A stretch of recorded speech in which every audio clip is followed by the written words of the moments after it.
A gente vai conversar hoje sobre vários temas. Combinei com a Denise que a gente ia falar de Boletim Focus, a gente ia falar de PIB, que saiu o PIB hoje para 2021, e falar de guerra e como que isso impacta o que está, aquilo que a gente achava, quer dizer, o mundo era de um jeito, as expectativas eram de um jeito no começo de 2022, e apesar da gente ainda estar no começo de 2022, muita coisa mudou. Então vamos lá, Dê. O que você tem para dizer? Vale a pena? Eu tinha até achado que não valia muito a pena falar de Boletim Focus, e a Denise trouxe pontos importantes. Então, vamos lá. Acho que o foco importante é que a inflação continua subindo, né? As projeções de inflação das casas ali que reportam continuam subindo. Isso ainda não está pegando todo o efeito já da preocupação com a guerra, né? Pelo período em que ele saiu, mas acho que já captura a possível aumento dos preços de combustíveis, né? De energia, e aí principalmente petróleo e gás, afetando a inflação desse ano. Então, a gente tem uma inflação mais alta. Isso pode significar um ciclo ainda mais alto de taxa de juros para conseguir reduzir a inflação, né?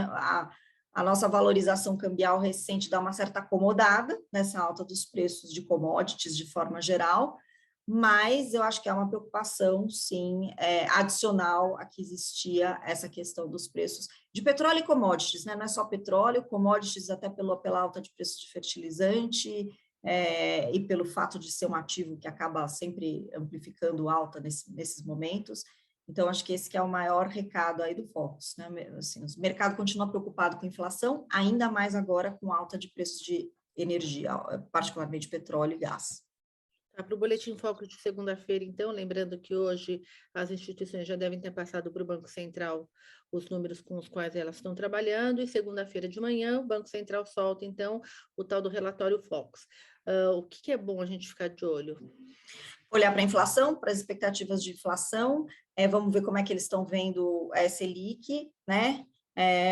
Se vai ter, né, se o mercado começa a precificar uma alta ainda maior ou um ciclo de alta de juros maior por conta dessa preocupação com inflação. Acho que esses são os principais pontos aí para a gente observar nas próximas semanas. PIB. Então, saiu, hoje de manhã foi anunciado, o PIB para 2021. Ficou um pouquinho acima, acho que, das expectativas. Então, fechamos o ano passado com um crescimento de 4,6%.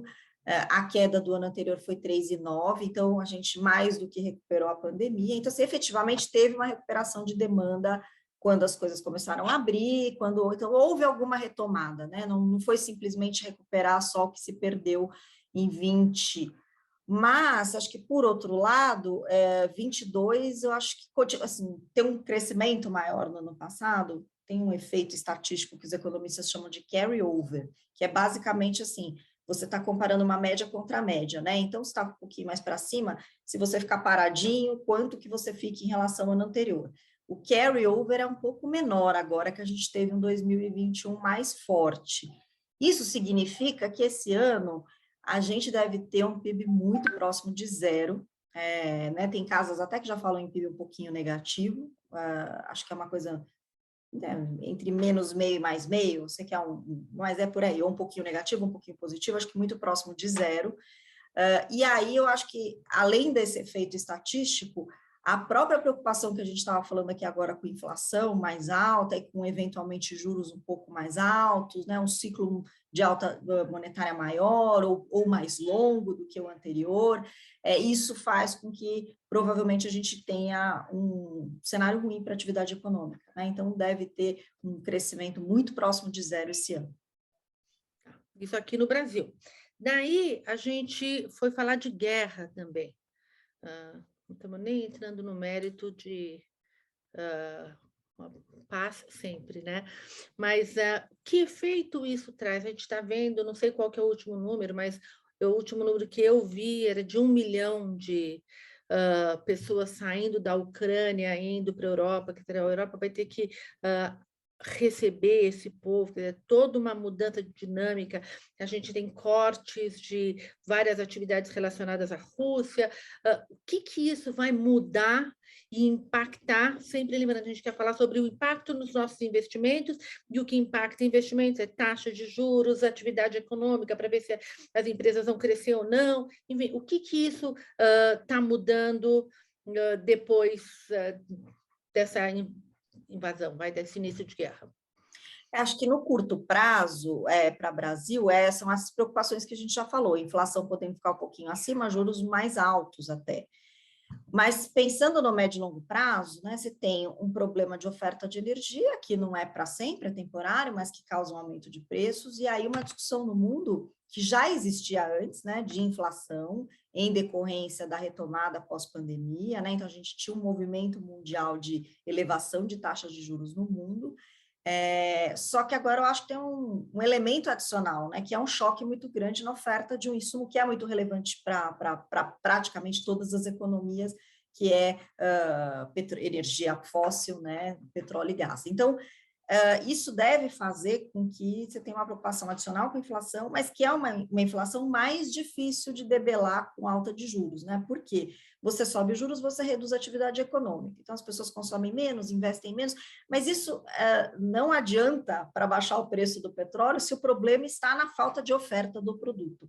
Então, é o que os economistas chamam de estagflação, que é você ter uma estagnação na atividade econômica, porque você está fazendo um ciclo monetário, está provocando uma contração da atividade econômica, mas, ao mesmo tempo, ter uma inflação persistente, porque você tem ali um choque que é do outro lado, que é do lado da oferta. Então, acho que essa é a discussão agora grande no mundo.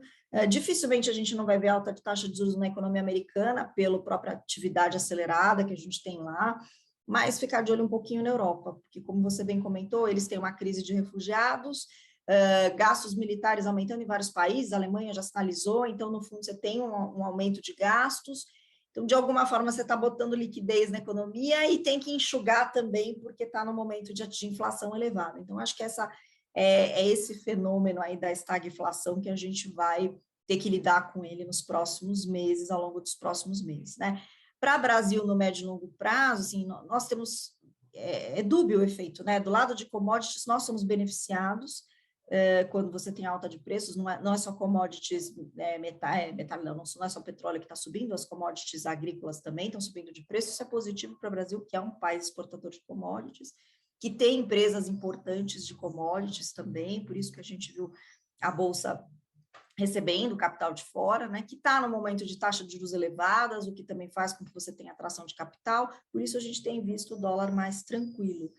Mas no médio e longo prazo, o mundo crescendo menos, um Brasil crescendo menos também. Então, mesmo que no curto prazo você seja beneficiado, né, eu acho que o movimento mais de longo prazo é um movimento que nos afetará também.